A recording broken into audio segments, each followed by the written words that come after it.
Somebody who's not a shill is Bruce Timm, and he is the architect behind basically the whole DC animated universe in the 90s, starting Yeah. off with Batman the Animated Series, going to Superman, Justice League, and a whole bunch of other things.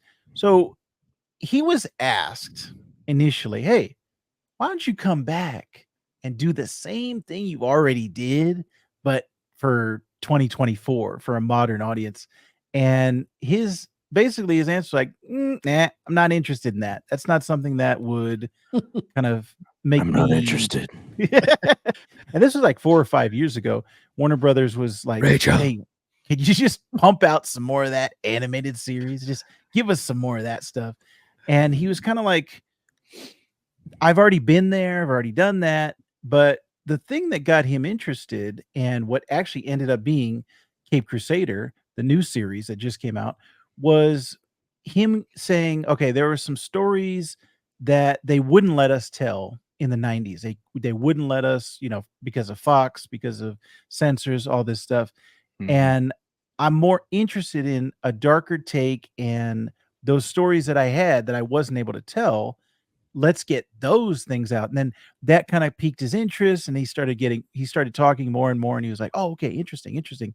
So that led to this Prime Video series, which is 10 episodes for one season. They dropped all 10 episodes. Thank you. Shoff and I watched all 10. Kevin, how many did you watch? I'm 5 episodes in. Okay, 5. So you're halfway. Yeah, I'm So halfway you've got, through. You can blame my wife in the Olympics for that. So yes, the Olympics are Listen here, Mrs. Cole.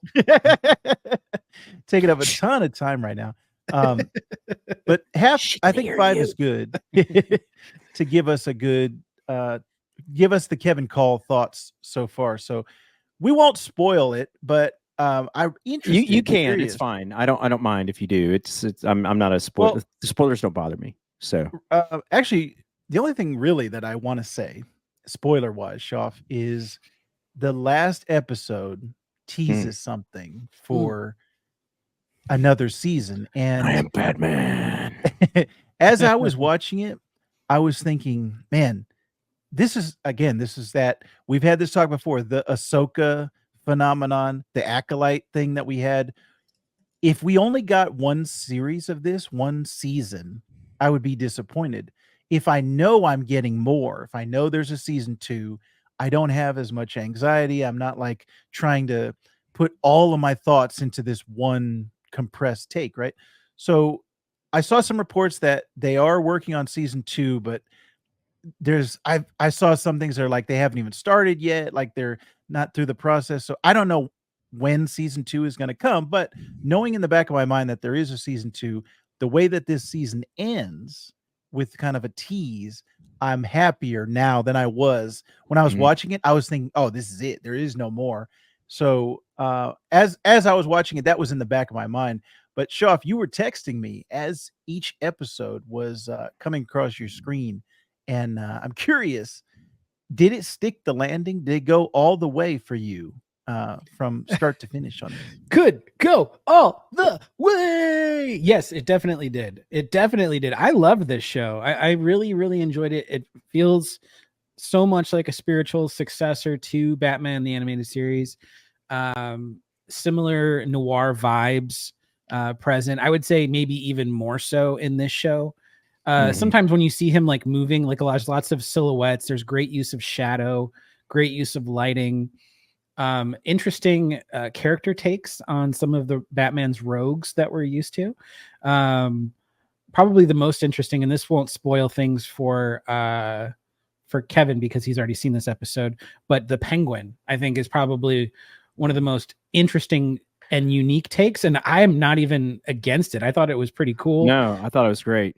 Yeah, I actually think it makes the Penguin more interesting and more engaging a character. And this is nothing against like Colin Farrell's performance because he was awesome as the Penguin too, but very different to this Cape Crusader, which Minnie Driver is the voice of Penguin in this show.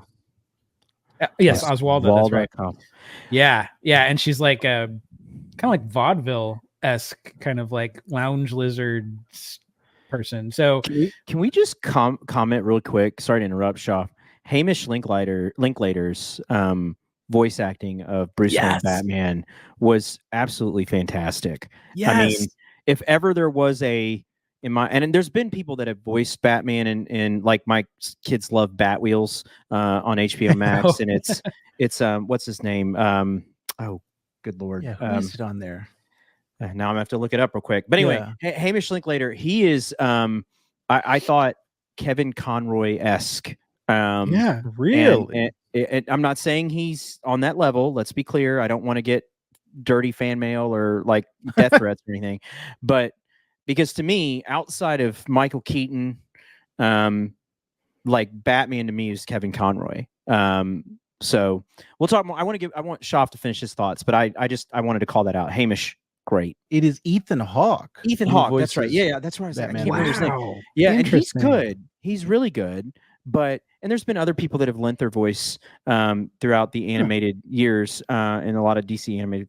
But I thought this one was the closest to how Kevin Conroy had lent himself to that role as the sort of animated Batman. So Yeah. Really? I want to touch on that real briefly. So I was talking to Vactor about this.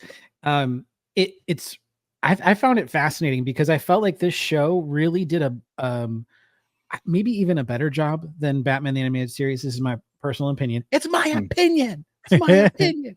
You can't have the opinion. But the difference in vocal qualities between Bruce Wayne and Batman, and the times in which he chooses to give the Bruce Wayne voice or give the Batman voice is fascinating to me, because it's not as simple or clear cut as when he's Batman, he's got the Batman voice. When he's Bruce Wayne, he's got the Bruce Wayne voice. No, when he's Bruce Wayne with Alfred, he's got the Batman voice. And that to me was like, oh, wow. And granted, we've seen tons of live action Batmans and we've seen other cartoon Batmans, and they probably have done some variation of that. But I felt like this show really dialed it in that Bruce Wayne is the disguise. That Batman is who he truly is, just like Superman with Clark Kent being his disguise. And I feel like this show really exemplified that in the way that they made Bruce kind of a dick. Like, he is a pompous prick, but still liked by the community, but definitely of the rich, affluent crowd. And you hear that in that uppity tone in his voice, and then you get this Batman who's like really gritty, and when he's talking with Alfred, he's still got that brooding tone, and I'm like, that's him.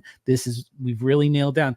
They want us to understand that Batman is truly who he is on the inside, and that I thought was really, really cool and well done by there's Hamish. other ones that have done that before, but I can't remember off the top of my head. But yeah, like Schaff said, basically telling you Batman is who he is. That's his true persona. He's not trying to put on a voice. That's how he talks. That's how he is. And you were saying, speaking to Alfred, something that our friend Super Tim picked up on was that he calls him Pennyworth throughout the whole.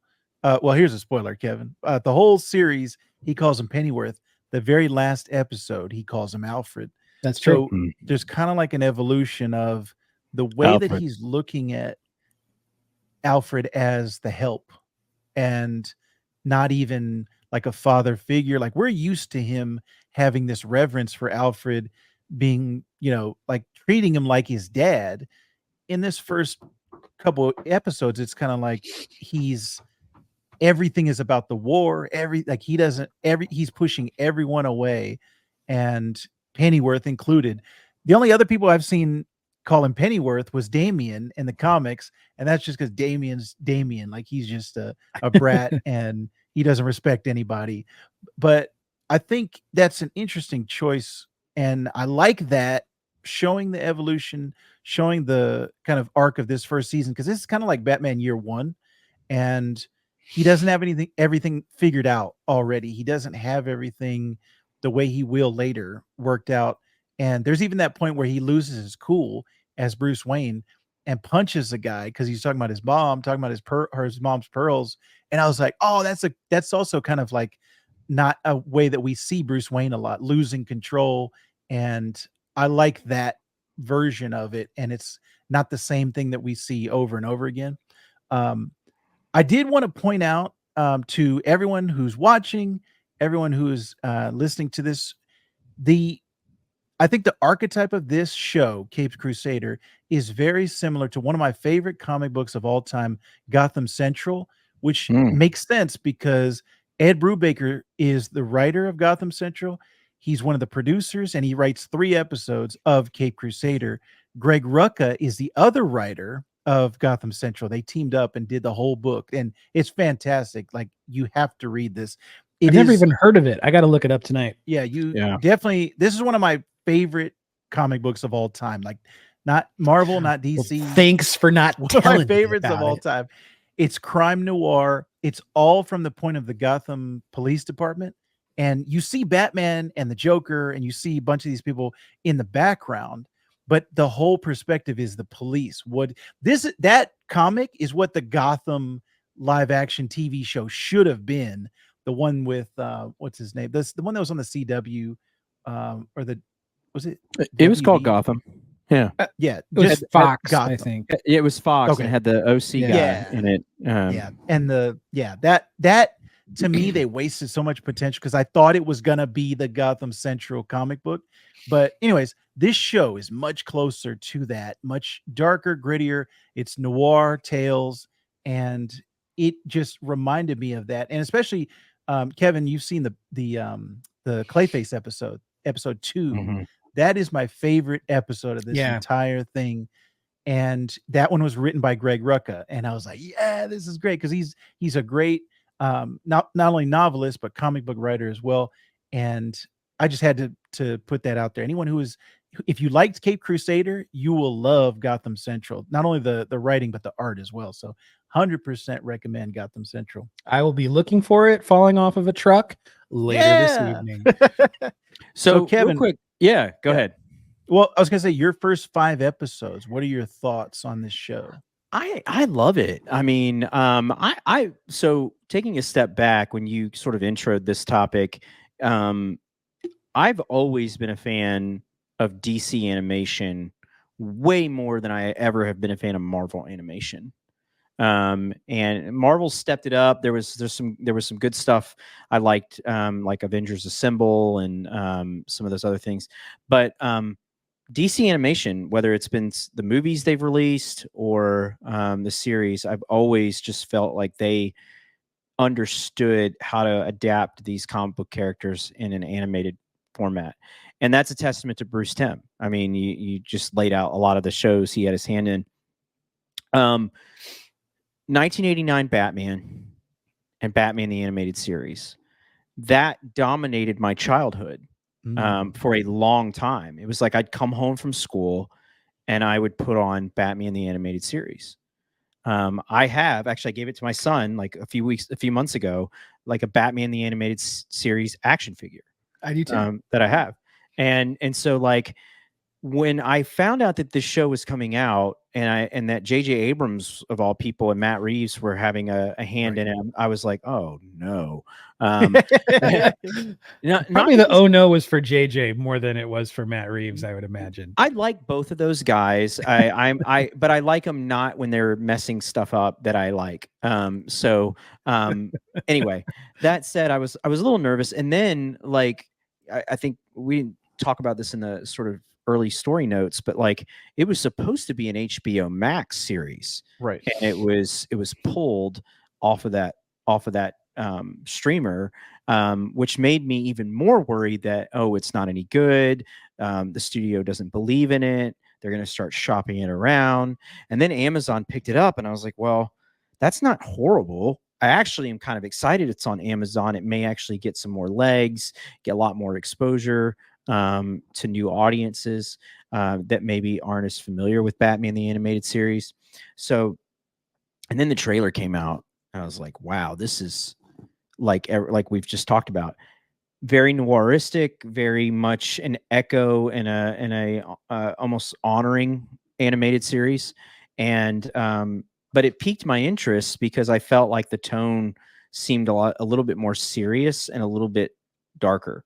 So Shoff, when you educated me that like this was Bruce Timm's coming back and telling me that, hey, these are stories that he maybe didn't get a chance to tell for whatever reason in the animated series days.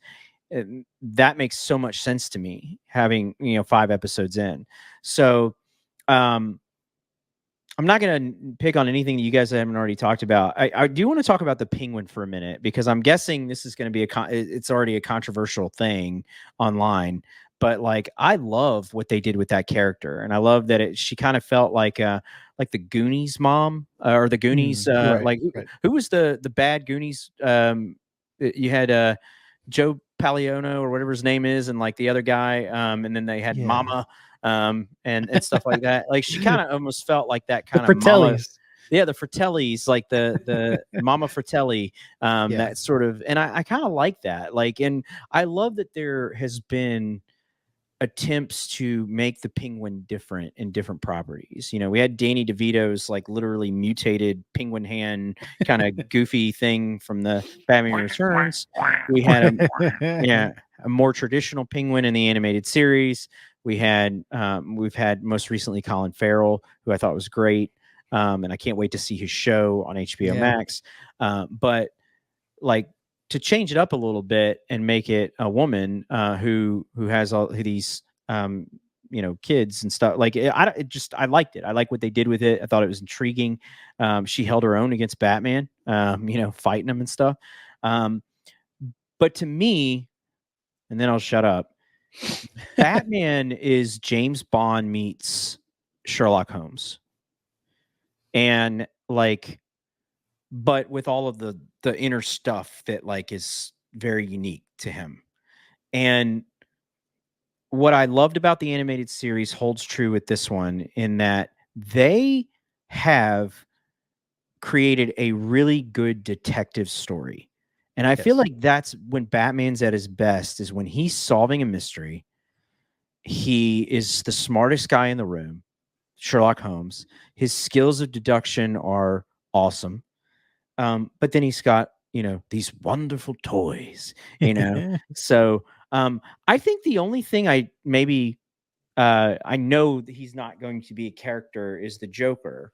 But I'm glad that they didn't bring the Joker into this. It could have been very easy to have the Joker as like a central villain or whatever. And maybe they're building up towards that. I know there's the Orphans as well. They're building up to the Robin team and stuff like that. So, like I said, I've already gotten a few spoilers and whatnot. But like, I like that they're slow walking this, and not just inundating. Whereas Batman the Animated Series was a little bit more episodic, right? You kind of had like the villain of the week, and there was some overarching storylines and things like that. But so this just felt like more scripted, like you were watching a movie. But in phases. So it's a great show. I hope it gets a season 2. I don't know what JJ and Matt Reeves like full involvement into this, especially given the names that you mentioned. I was familiar with Ed Brubaker, Greg Rucka, and obviously Bruce Timm. And it's like, if they're just letting those guys cook, then great. That's what their job is. Just go get it financed and supported. JJ was harder for me to pin down. Matt Reeves, I think I felt a lot of the Batman elements in here. A lot of just the Robert Pattinson Batman. Yeah, the year one aspect of it, and a lot of the I guess like grounding it real world, and a lot of the way the villains are portrayed in this.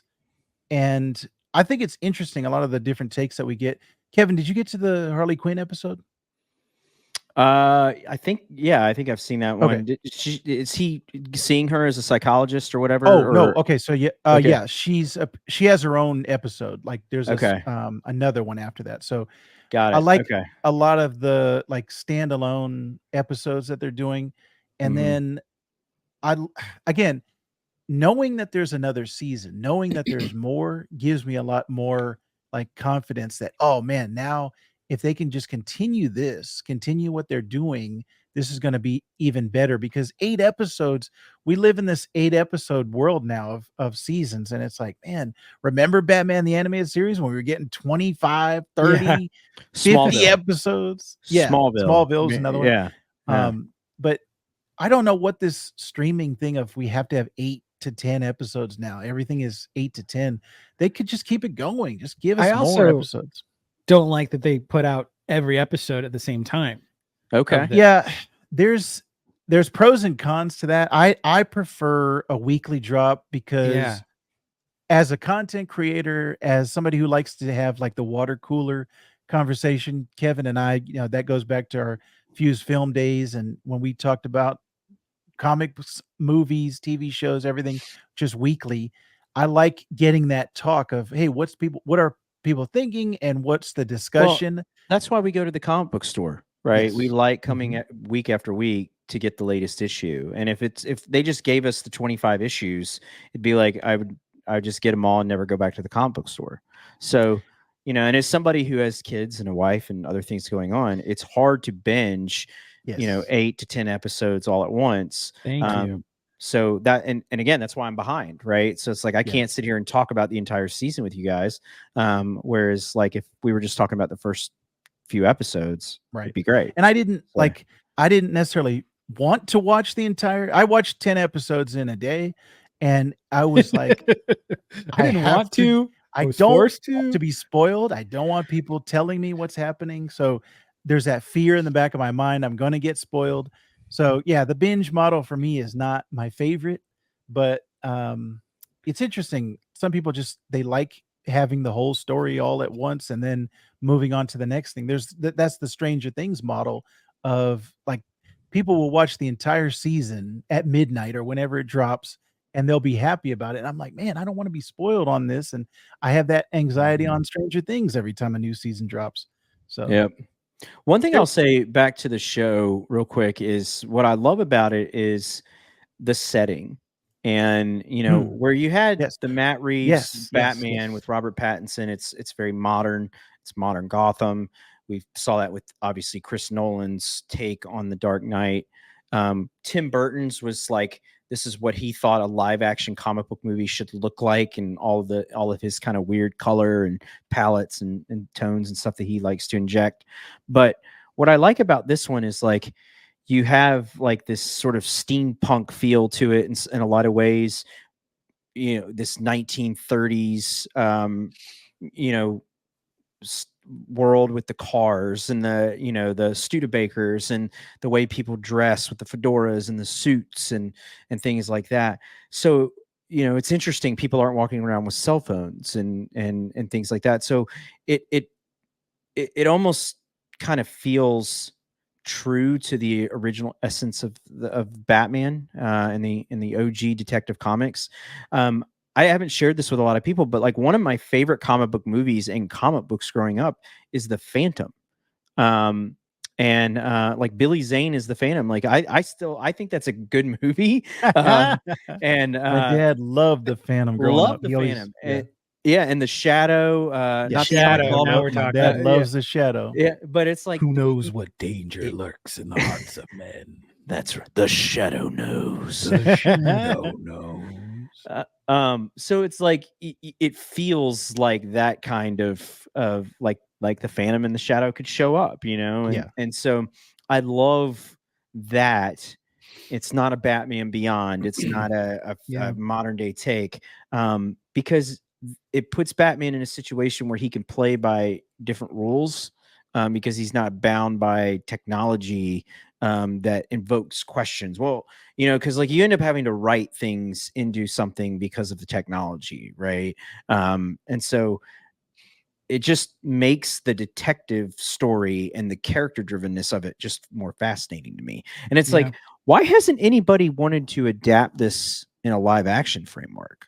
Like, how interesting would that be if it is set, a live action film set in the 1930s with Batman? Like, we're about to get Spider-Man Noir with Nick Cage in live action. Like, why couldn't we get a Batman live action like this? Why do we need Robert Pattinson in like a military grade armor with a, a tricked out hot rod, or whatever it is he's got going on? So, did y'all like the Batman, by the way? Not to get off on that. I was I thinking did. about rewatching it the other day. I was Yeah. like, man, I Okay. kind of rewatch. I actually did watch it not so long ago because the Oh, first time nice. I watched it, I accidentally, I didn't plan ahead, and I wanted to see it opening night and did not want to be spoiled. The only seats left were the front row, and that was not a movie to watch in the front That's how row. I saw Top Gun Maverick the first Whoa, time. My wow. wife and I bought tickets late, and we're like, "Let's go!" And it was like a date I would night. throw up if I saw that movie. I would We throw were up. literally like in the second row, and it was like I couldn't, like, my neck was hurting for like 3 days afterwards. And I was like, Yeah, I'm glad I saw it in theaters though. Like that was such a cool movie to see in theaters. But man, but like yeah. everyone's faces, like got like the big like Chad jaw, like Giga Chad style. Yeah. But it's funny you mentioned the shadow, and we talked about Clayface in episode 2, I think it was, and he had a look that was very Yes. reminiscent of the shadow. He even had, it was like the red scarf over his face and the big hat and the trench coat. I was like, man, he looks just like the shadow. So Yeah. I was really That was great excited about because that. that's the original Clayface, not the one we're used to from the animated series. That is the Golden Age Clayface. And there's a lot of Golden Age like versions of the characters, Batman with his gloves. There's a the small bat, like there's a ton of stuff that it harkens back to that time. And I like that because Kevin, it's like this is the animated series. They wanted a 40s look to it. I was watching an interview with Bruce Timm, and he was talking about they wanted that 40s look. They wanted to set it in the 40s, but Fox was like, no, you gotta be modern. You gotta have a modern thing to it. So that's why some of the technology is more modern and it's that Art Deco vibe, but it's not actually the 40s. They said this one is actually supposed to be set in the 40s. That's why the technology is like a turn radio. It's not like he's in his car and he's got a transistor radio. So a lot of those things are 40s accurate. Yeah. One issue I did have with the show, having watched all the episodes, and I can't pinpoint the dialogue because I didn't write it down, but there's a few moments where some of the writing does not lend itself to what someone would say in the 40s, like in the 30s or 40s. Like it's modern dialogue at times, and that's just that honestly just comes about from the writing team not being all on the same page. Fella did me wrong, Batsy. Like we need more of that. Yeah, like when when Barbara Gordon was talking about this being bussin' or not, like I was like, this doesn't belong in this show. Pretty sure they didn't say that in the 1940s. I missed that one, Shaw. I think that was Shaw's memory. On God, respectfully, bussin'. She wasn't talking about her TikTok, Shaw. She was like, no cap, Batman, no cap. All right. Well, you're speaking a foreign language to me.